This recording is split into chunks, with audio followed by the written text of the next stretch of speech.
Kaguri e hoje nós teremos a oportunidade de estudarmos um pouco mais o livro de Terceiro Nef, capítulos 20 ao 26. São capítulos, parece ser muito grande, né? Mas os capítulos eles são curtinhos. E a gente vai tentar aqui condensar e, lógico, explorar o máximo que nós pudermos, explorar do conhecimento, do que a gente pode aprender. Lógico que essa aula, ela não é uma aula com o propósito de que vocês não estudem as escrituras.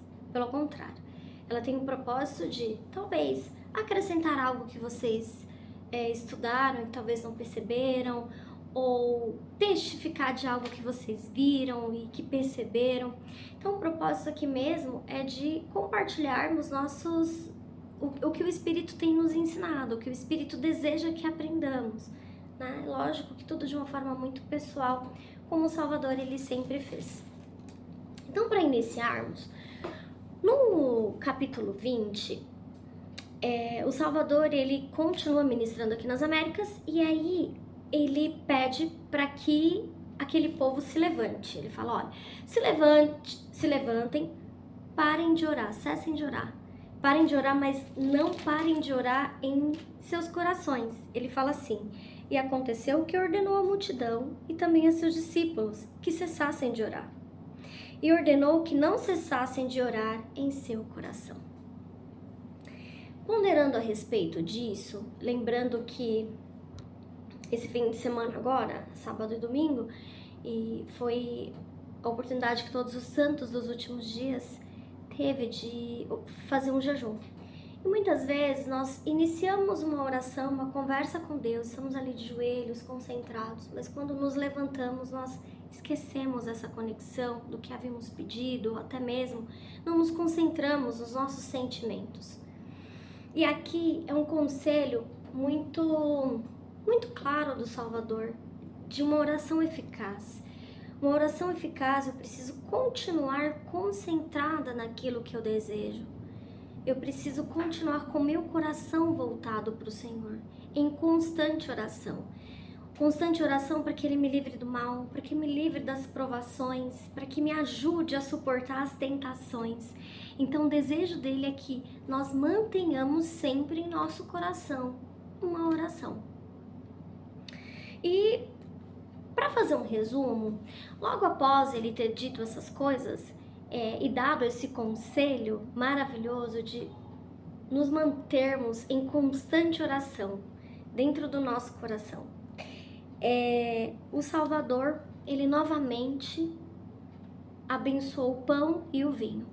E o mais interessante disso é que, diferente do capítulo anterior, que os discípulos foram buscar o pão e o vinho, dessa vez o Salvador, por si próprio, ele providenciou de uma forma milagrosa. E mais uma vez eu pensei, por que essa informação ela é importante? A gente lembra do milagre que o Senhor fez, né? Em multiplicar os peixes e os pães lá em Jerusalém. A multiplicação para matar a fome daquele povo. Só que ele diz uma coisa, aquele milagre foi diferente desse milagre aqui. Por quê? Porque lá ele diz uma coisa, que novamente eles voltariam a sentir fome e sede. Porque ele estava matando uma fome somente do corpo físico, né? Uma fome temporária, uma fome que logo voltaria. E aqui ele faz um milagre do pão, mas para matar um outro tipo de fome. E aqui ele faz a promessa de que nunca mais sentiria sede, nunca mais sentiriam fome. Ora, nem os discípulos, nem a multidão havia levado pão ou vinho, mas ele verdadeiramente lhes deu pão para comer e vinho para beber. Então eu vejo que Cristo, ele é o pão do milagre. Ele é um milagre providenciado por Deus, o pão providenciado por nosso Pai Celestial. Quando nosso pai Adão caiu, o Senhor disse que iria prover um Salvador para que fôssemos redimidos. E Cristo é esse pão, é esse Salvador. E ele afirma isso no versículo 8, e ele diz: e disse-lhes: aquele que comer este pão, come do meu corpo para a sua alma, e aquele que bebe desse vinho, bebe do meu sangue para a sua alma. E sua alma nunca mais terá fome nem sede, mas ficará satisfeita. Então, esse milagre é um milagre onde nós nunca mais sentiremos sede nem fome. Quando nós experimentamos esse pão, quando nós tomamos dessa água, nós podemos levar vida para a nossa alma. Nós podemos sentir, no templo nós temos uma fonte, né?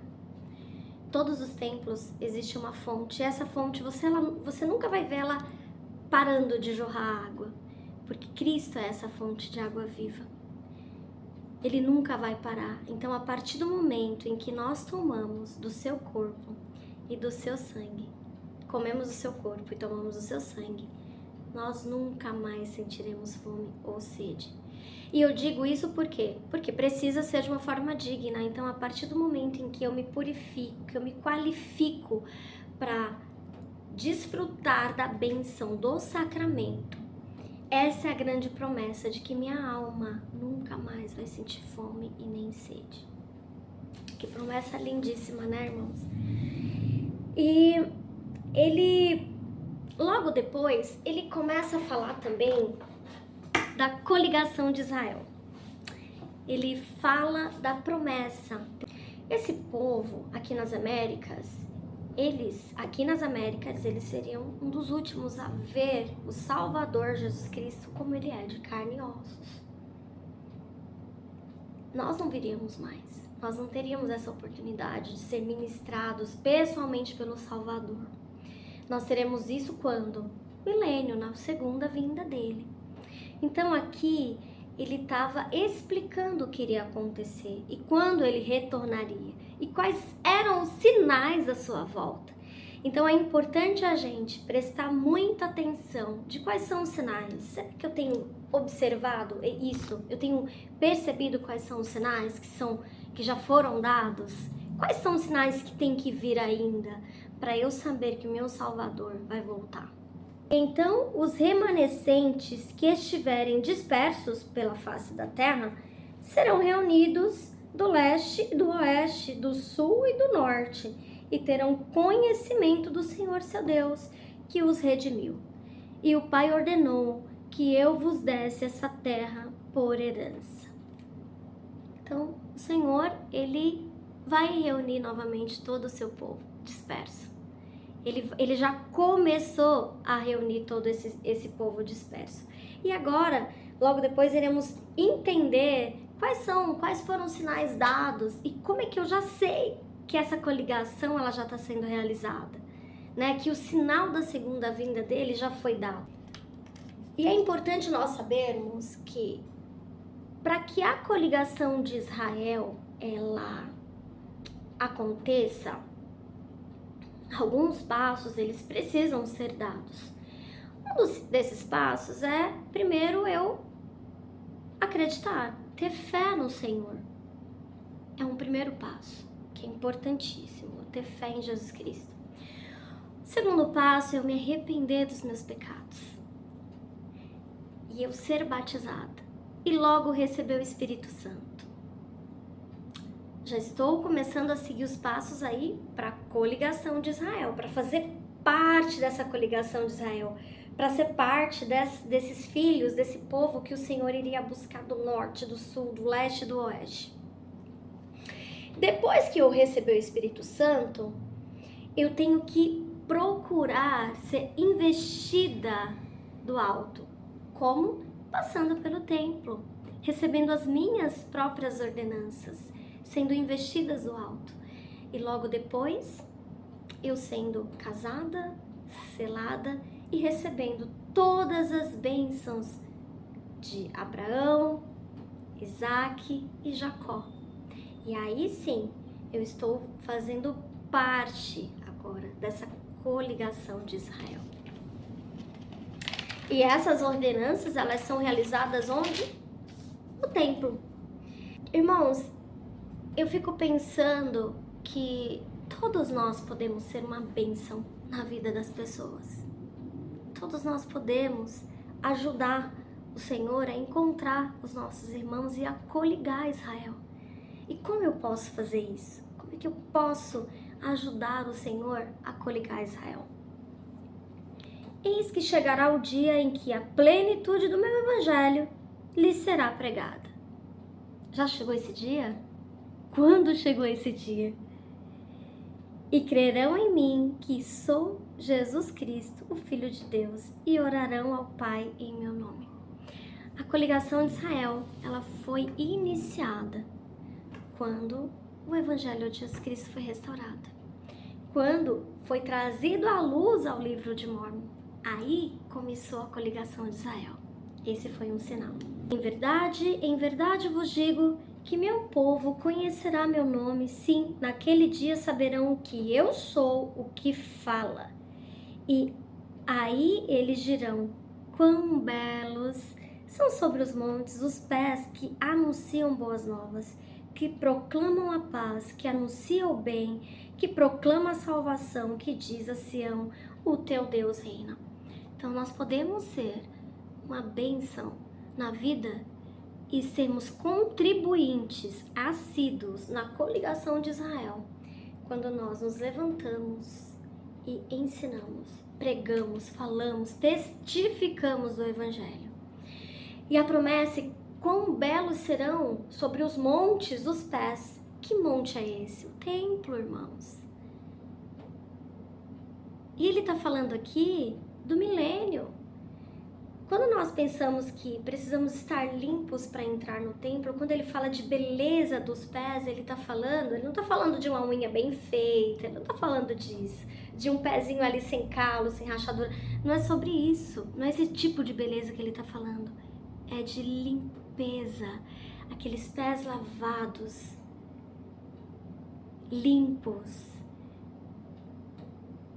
pés que estavam prontos a ajudar, a servir, a ministrar, a cuidar e levar os filhos de Israel até o templo para fazer todos esses convênios que nós falamos agora. Batizar, receber o Espírito Santo, ser investido do alto e serem casados. Quão belos serão os pés daqueles que nos ajudaram a chegar lá. Essa é uma promessa maravilhosa, lindíssima para todos nós. No 21, ele fala de alguns sinais. E agora vamos pensar, sobre sinais. Quando a gente chega no estacionamento, chegamos em um shopping, geralmente tem ali um estacionamento naquele shopping. E tem alguns sinais, Tem algumas vagas que são sinalizadas. Por exemplo, tem a vaga de gestante, tem a vaga para cadeirante, tem a vaga para idoso. E a gente consegue entender o sinal daquilo. A gente consegue entender o que aquilo está me dizendo. Olha, se eu não estou gestante, não é uma vaga para mim. Se eu não sou cadeirante, não é uma vaga para mim. Então, eu consigo entender. Será que eu tenho entendido de uma forma clara assim quais são os sinais da restauração do Evangelho? Quais são os sinais da coligação de Israel? Que sinal foi dado? Que primeiro sinal foi dado? Agora no discurso do nosso profeta, o seu M. Nelson, ele falou: gente, será que vocês não estão percebendo a velocidade como o Senhor ele tem acelerado a obra dele? Quantos templos estão sendo construídos? Será que esse é um sinal da segunda vinda do Salvador? Que a gente possa estudar esse discurso de uma forma mais íntima, pessoal, com uma oração no coração. E eu tenho certeza, irmãos, nós iremos aprender muitas coisas ali. Iremos ver coisas que talvez ainda não conseguimos ter visto através daquele discurso. Em verdade vos digo que vos dou um sinal, a fim de que saibais a hora em que estas coisas estarão prestes a suceder. Quando, de sua longa dispersão, reunirei meu povo, ó casa de Israel, e estabelecerei novamente no meio deles minha Sião. O sinal é o livro de Mórmon. O sinal da coligação de Israel, ele começa quando o Senhor ele traz luz, os escritos dos nossos antepassados. Quando ele nos faz conhecer, testificar e ter a certeza que esses escritos, que Cristo realmente esteve aqui nas Américas. E quando essas coisas acontecerem, a tua semente começar a conhecer essas coisas, será um sinal para eles, a fim de que saibam que a obra do Pai já começou, para que cumpra o convênio feito com o povo que é da casa de Israel. Então, o livro de Mórmon é um sinal. Foi falado também por Isaías, o profeta Isaías, no capítulo 29 de Isaías, ele fala que uma grande obra e um assombro aconteceria, que viria. Isso foi profetizado por ele. E essa grande obra e esse grande assombro são as Escrituras. É o livro de Mórmon, é a restauração do Evangelho, é a coligação de Israel, é o espírito de Elias, filhos sendo ligados a seus pais e seus pais aos seus filhos, a construção de templos, profetas vivos, videntes e reveladores que falam face a face com o Senhor. Então, nós já temos os sinais. Será que nós estamos prestando atenção da maneira que deveríamos? Tá, mas qual é a maneira que eu deveria prestar atenção? De que forma eu demonstro que eu tenho prestado atenção, que os sinais da segunda vinda já estão aí? Irmãos, eu só demonstro que tenho prestado atenção quando eu me proponho a mudar o meu coração, a arrancar de mim um homem natural, a seguir o Salvador em todas as coisas que Ele espera que eu siga, a cumprir com todos os convênios sagrados que eu fiz com Ele dentro do templo. E se não fiz ainda, me propor a fazer esses convênios com o Senhor. Quando eu me preparo para fazer convênios sagrados com o Pai Celestial, convênios que irão me exaltar, que irão me levar de volta ao meu Mestre, eu estou mostrando que reconheço que a coligação de Israel já está acontecendo.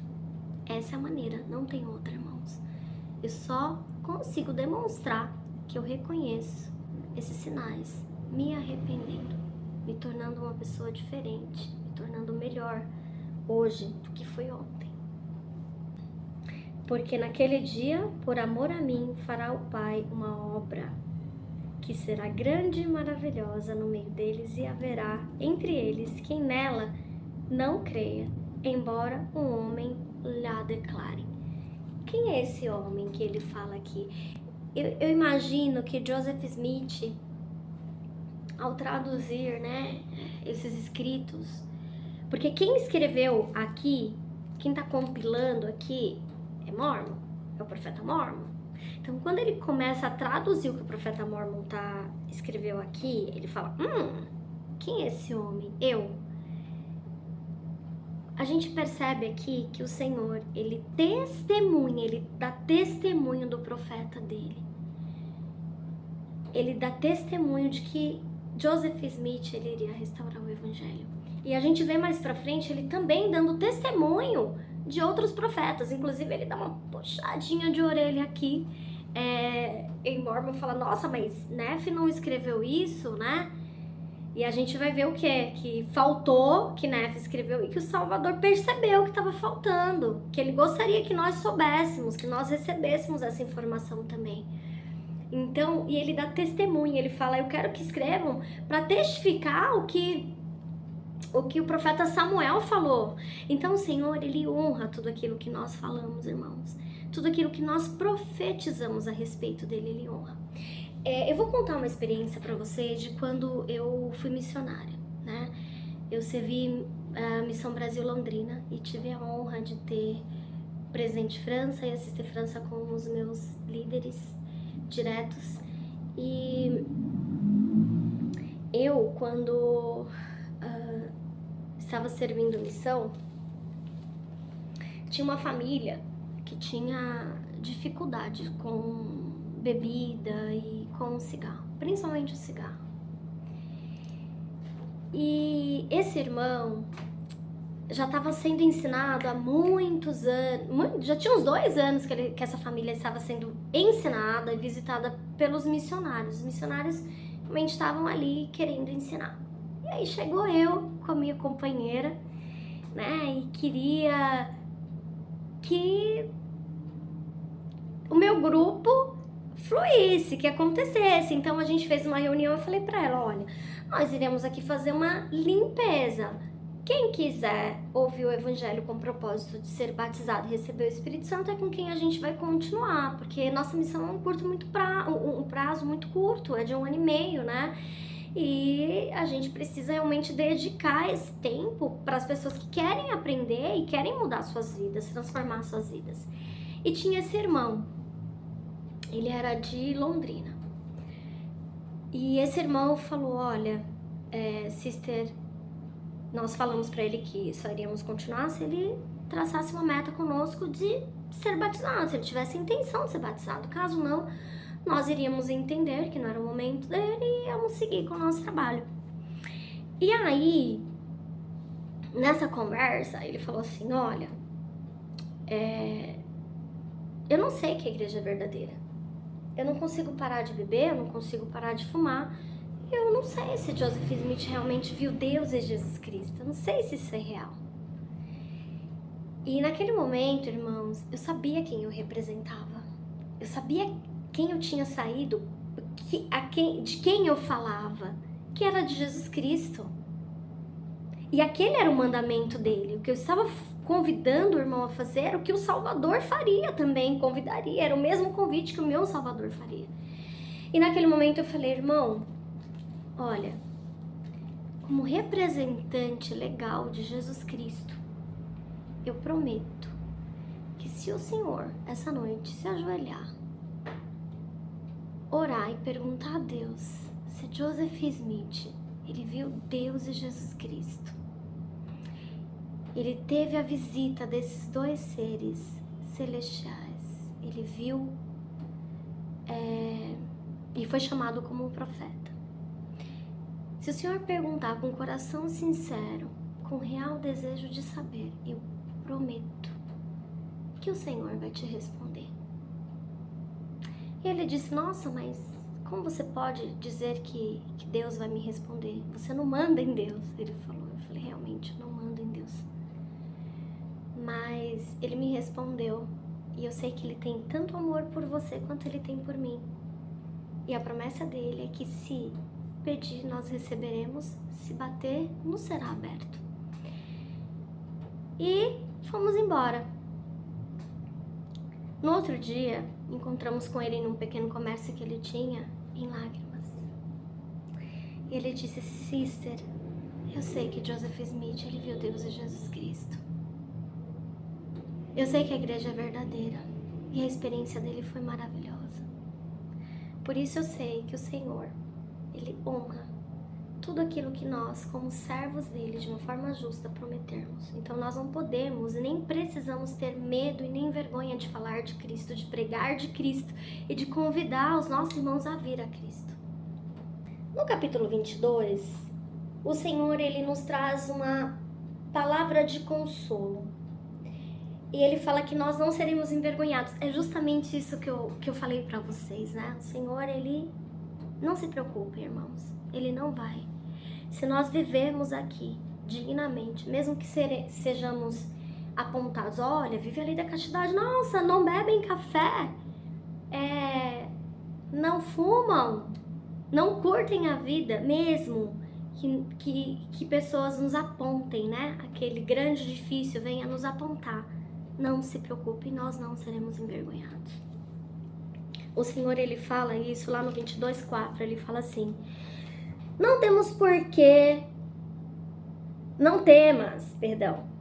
porque não serás envergonhada, nem te envergonhes, porque não serás confundida, porque te esquecerás da vergonha da tua mocidade e não te lembrarás do opróbrio da tua juventude, e não te lembrarás mais do opróbrio da tua viuvez. Então, o Senhor, ele diz que nós não iremos nos sentir envergonhados, opróbrio, desgraça, nós não iremos esquecer, não iremos sentir vergonha da nossa desgraça, né? Ele vai nos magnificar, ele vai nos exaltar no alto, assim como o nosso Salvador foi exaltado no alto. E o convite do Salvador é justamente esse, de vivermos ao seu lado e ao lado do nosso Pai Celestial. Esse é o grande convite, para que a coligação de Israel ela seja concluída. O Senhor, ele vai se alegrar quando os filhos dele fizerem convênio com ele. E é assim que ela vai ser reunida, através dos convênios dos templos. E ele fala assim, dando um pulinho aqui agora, já pro 23, ele fala no 23, que nós devemos estudar as Escrituras. Nossa, que alerta, né? Que o Senhor, ele faz. Mas por que eu tenho que estudar as Escrituras? Por que as Escrituras, elas precisam ser estudadas diariamente? Por que eu tenho que buscar essa fonte de conhecimento todos os dias em minha vida?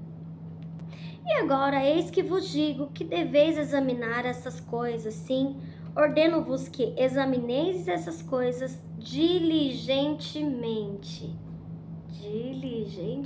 não é periodicamente, de vez ou nunca, quando você estiver em aflição, não, é diligentemente. Por quê?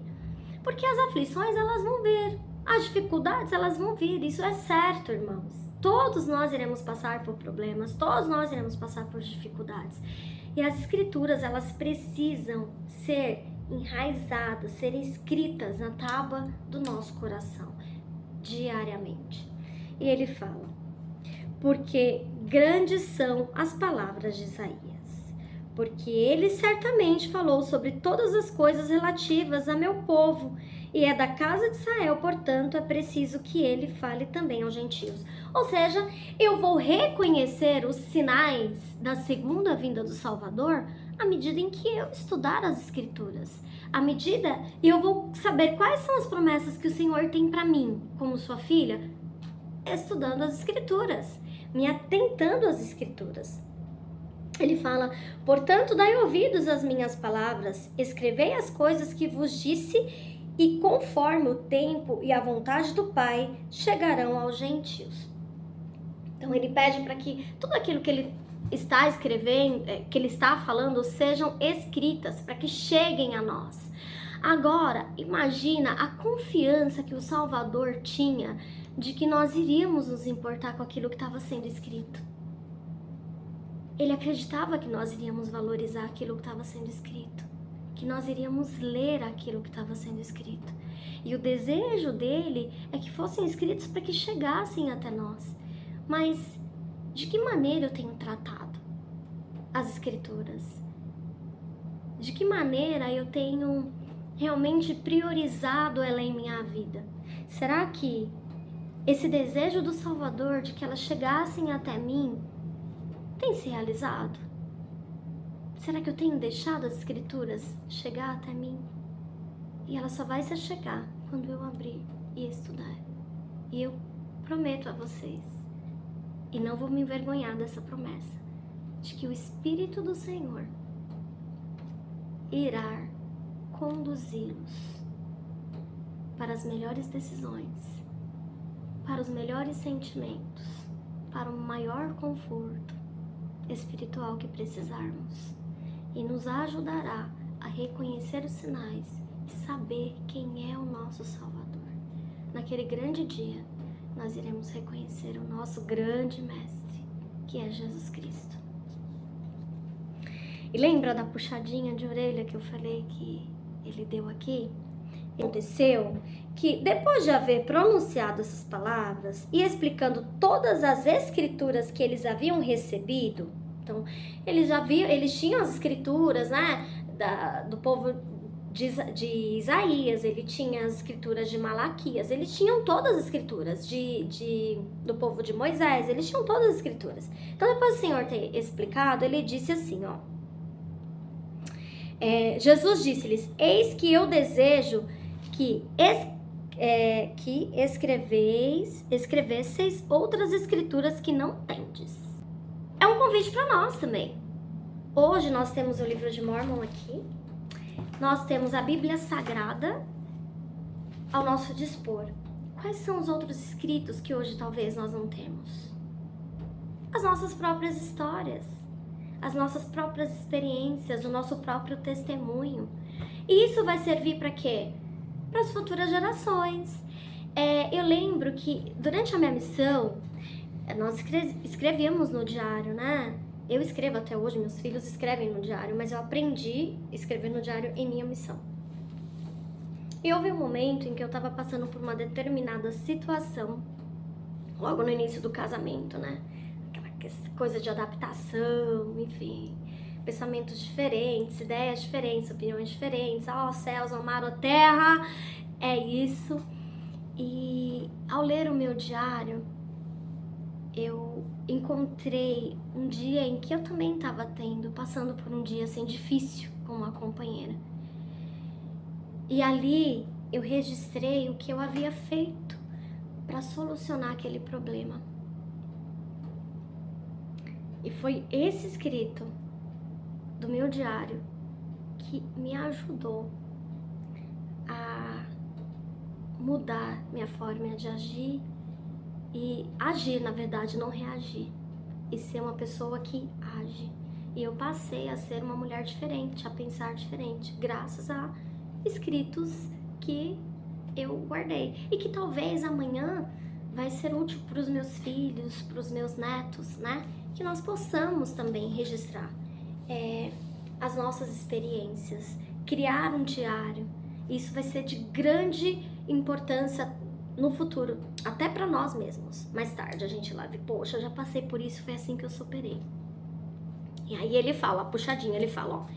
E aconteceu que ele disse a Nefe, traz o registro que vós escrevestes. Ele falou pra Nefe, ó, o registro que você escreveu, toda a história que você contou, de tudo que eu já fiz aqui nas Américas, que eu acredito que você tá registrando tudo, traz aqui pra eu dar uma olhada, pra ver como é que tá. Aí Nefe vai e traz, e ele fala. E quando Nefe lhe levou os registros, tendo-os postos na sua frente, ele olhou-os e disse, o que será que ele disse? 9. Em verdade vos digo que ordenei a meu servo Samuel,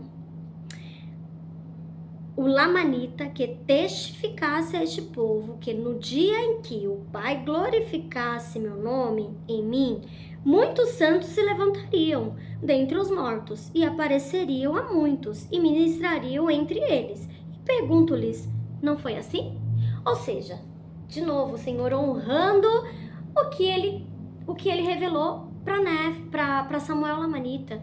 E ele vai honrar, irmãos, tudo que ele revelou para Isaías vai acontecer. Nem um tio, nem um Jota vai se perder.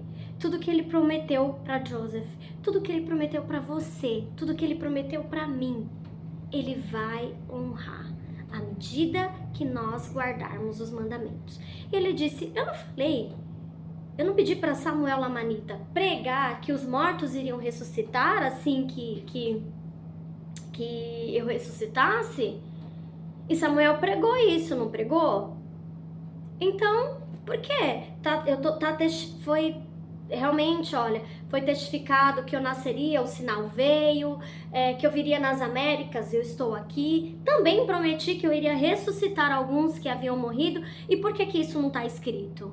Por que que eu não tenho esse testemunho de que o que o profeta falou é verdade? Porque ele testifica também. Os profetas prestam testemunho de Deus e de Jesus Cristo. E o Senhor também presta testemunho dos profetas. E ele fala: seus discípulos responderam-lhe dizendo: sim, Senhor. Samuel profetizou de acordo com tuas palavras e todas elas se cumpriram. Ele testificou e todas se cumpriram. Aí o Senhor fala: e Jesus lhe disse-lhes: por que razão não escrevestes que muitos santos se levantaram e apareceram a muitos e ministraram entre eles? E aconteceu que Nefe se lembrou de que isso não havia sido escrito. Então o Senhor, né, deu uma puxadinha de orelha e Nefe, lembrei, realmente, esse milagre, esse grande milagre aconteceu. Irmãos, por que que o Senhor, ele desejava que soubéssemos que aquelas pessoas haviam sido ressuscitadas? Lembramos que as escrituras, elas estão aqui para nos fortalecer em momentos de dor. Elas estão aqui para nos guiar em momentos de dúvida, nos ajudar, nos aconselhar. E quando eu vejo que a promessa da ressurreição, ela realmente é real, isso me traz alegria. Em 2022, o meu paizinho, ele se foi. Ele passou para o outro lado do véu. E foi um momento bem difícil. Confesso que foi um momento bem difícil para mim, para minha família. Ainda sinto muita saudade dele, até porque o amor que eu tenho pelo meu pai, porque não morreu também, como ele também não morreu, ele vive, o espírito dele vive. As escrituras, elas foram de grande importância para mim no ano de 2022. Porque eu sempre me recordava que Cristo havia ressuscitado, e por ele ter ressuscitado, meu pai um dia vai ressuscitar e eu também irei ressuscitar. Então, irmãos, as escrituras, elas não estão aqui só para contar uma história. Elas estão, para muito mais do que isso, é para nos ajudar a saber da misericórdia de Jesus Cristo, do amor dele, de como ele nos livrou da morte espiritual e da morte física. É para termos esperança de um dia estarmos ao lado dele. É saber que a promessa de coligar Israel aconteceu. E eu sou tão grata por fazer parte dessa obra maravilhosa e assombrosa. Como eu sou grata por saber da ressurreição de Jesus Cristo. Ele faz uma pergunta: quem suportará o dia da sua vinda? Quem subsistirá? Quando ele aparecer, subsistirá quando ele aparecer, porque é como o fogo do ourives e como o sabão do pisoeiro. O que o fogo ele faz? Ele purifica. O que o sabão ele faz? Ele limpa, né? A proposta do sabão é essa. E ele pergunta: quem vai resistir isso? Quem vai suportar? Só aqueles que têm os pés limpos e que serviram, que amaram, que pregaram, que testificaram, que estudaram as escrituras, que entenderam os sinais, que mudaram sua vida, mudaram seu coração. Só esses irão suportar a vinda do Salvador. Que fizeram convênios com ele no tempo, que foram revestidos do alto e que guardaram os seus convênios. Ele também fala sobre a lei do dízimo. Ele diz lá no 8 e no 9. Ele faz uma pergunta, a mesma que ele fez lá em Malaquias: roubarás o homem a Deus? E ele fala: todavia vós me roubais nos dízimos e nas ofertas. Então, irmãos, sim, nós podemos roubar ao Senhor quando nós não somos dizimistas, quando nós não ofertamos. Ofertamos dinheiro, ofertamos nossos dons, ofertamos nosso talento. Nós podemos roubar o Senhor de várias maneiras. Quando Ele nos deu tempo, o tempo que ele nos deu nessa terra não foi para conquistar bens, não foi para conquistar riqueza. Essas coisas podem até vir e tá tudo bem, isso não é um problema. Mas nós roubamos o Senhor quando nós usamos o que ele nos deu para não fazer o que ele nos pediu. Quando nós deixamos de servir porque quero dormir, quando eu deixo de servir, quando eu deixo de ir ao templo, quando eu deixo de pregar o evangelho, eu estou roubando ao Senhor. E também quando eu deixo de pagar os 10% daquilo que o Senhor, ele proveu. Ele me deu talento para exercer a determinada função que eu exerço, seja lá qual for a minha função. Quando eu deixo de pagar, eu sim estou roubando o Senhor. Então eu posso roubar o Senhor de várias maneiras. Então a gente precisa ponderar. Às vezes eu estou sendo um dizimista integral ali, pagando minha oferta, mas e as outras ofertas que o Senhor espera que eu pague? Que é meus dons, meus talentos, meu tempo, o meu amor, minha disposição. Será que eu tenho ofertado isso? Será que eu tenho realmente exercido isso? Eu tenho seguido o exemplo do Salvador? Devemos ponderar. E ele ainda diz, com maldição sois amaldiçoados, porque me roubais a mim, vós, toda a nação. Olha, então quando eu roubo o Senhor, eu também estou roubando a nação. Talvez estou deixando de colaborar e contribuir com a coligação de Israel. Então, possamos ponderar. As escrituras, elas não falam só de uma coisa, né? Não é só do dinheiro sendo dizimado, que deve ser dizimado, mas de tudo isso que eu já falei, de promessas que a gente também faz no templo, convênios que a gente faz no templo, que vocês se recordem delas. E ele também promete que o espírito de Elias virá. Ele fala lá no 25, ele fala: e pisareis os ímpios, porque se farão cinzas debaixo das plantas de vossos pés, no dia em que eu fizer isso, diz o Senhor dos Exércitos. Como ele vai pisar nos ímpios? No dia em que o Senhor voltar, irmãos, que nós não estivermos mais, que nós não pudermos estar reunidos com as nossas famílias, reunidos com a nossa família, selados para toda a eternidade. Acabou para nós. Eu amo os meus filhos, eu amo meu marido, nossa, eu tenho 17 anos de casada e acho que a gente viveu muito pouco ainda. Eu preciso de mais tempo ao lado dele. E a eternidade é uma boa proposta para viver ao lado dele. Então, o espírito de Elias, ele foi trazido novamente. E é um dos grandes sinais da restauração do Evangelho, um dos grandes sinais da coligação de Israel, onde ele fala que os filhos serão ligados aos seus pais aos seus filhos. E esse é o sinal. Por que temos tantos templos? Para que essa doutrina, esse mandamento, essa coligação seja reunida, seja feita tanto desse lado como do outro lado do véu. Hoje nós temos muitas famílias do outro lado do véu que já foram coligadas, que já fazem parte, que já receberam as promessas de Abraão, Isaac e Jacó. Porque a obra do Senhor, ela realmente é assombrosa, ela é maravilhosa. E que gratidão eu tenho no meu coração, no meu peito, de fazer parte dessa obra maravilhosa e grandiosa. Tem um hino que eu amo muito, que fala que é maravilhosa e já está aqui a obra que Deus ordenou. Ó vós que embarcais em serviço do Pai, serviu com grande fervor.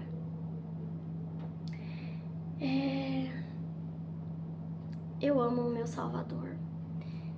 Eu não canso de dizer que, mesmo com todas as minhas imperfeições, eu sou grata por fazer parte da coligação de Israel.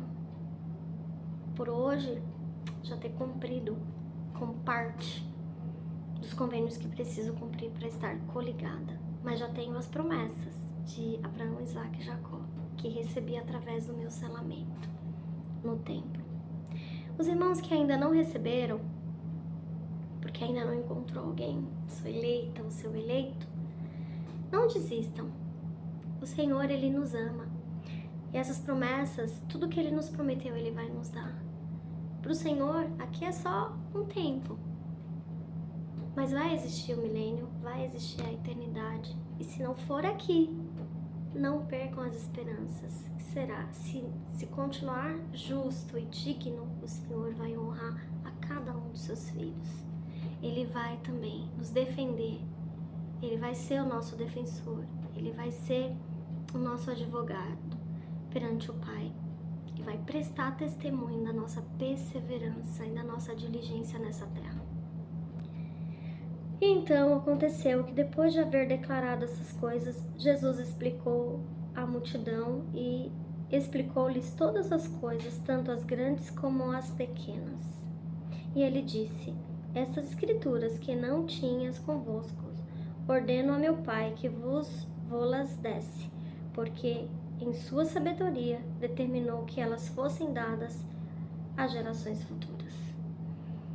Então foi sábio, sabedoria do Senhor, que fossem trazidas para nós essas escrituras e que nós possamos honrar o Senhor estudando as escrituras diariamente, fazendo das escrituras um guia em nossa vida. Eu sei que essa é a igreja de Cristo.